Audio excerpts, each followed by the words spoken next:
Hello, my name is Stephen Holland, and I am in the SBC 2608 Hybrid Public Speaking course at Florida State University.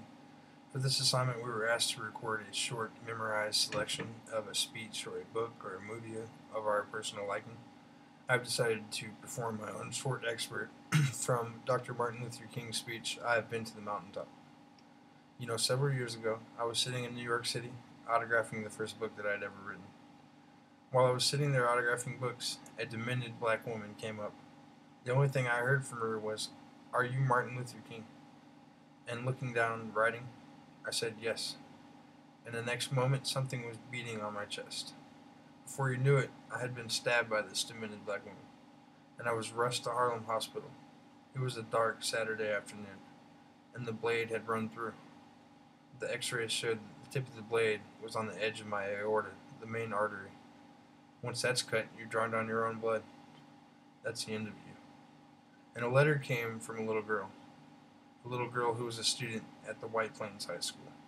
And I looked at the letter, and I will never forget it. It said simply, "Dear Dr. King, I am a ninth grade student at the White Plains High School." And she said, "While it should not matter, I wanted to mention that I am a white girl.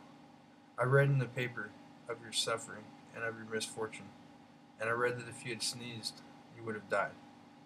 And I'm writing you simply to let you know that I'm so happy you did not sneeze." And ladies and gentlemen, tonight I would like to let you know that I'm so happy I did not sneeze as well. If I had sneezed, I would not have been around in 1960 when students all around the South started sitting in at lunch counters. And I knew in doing so, they were standing up for that important part of the American dream and bringing us back to the wells of democracy dug deep by our founding fathers in the Declaration of Independence and the Constitution. If I had sneezed, I would not have been around in 1961 when we decided to take a ride for freedom and abolish segregation in interstate travel. If I had sneezed, I would not have been around in 1962 when Negroes in Birmingham, Alabama decided to straighten up their back. And whenever men and women straighten their back up, they are going somewhere, for a man cannot ride your back unless it is bent.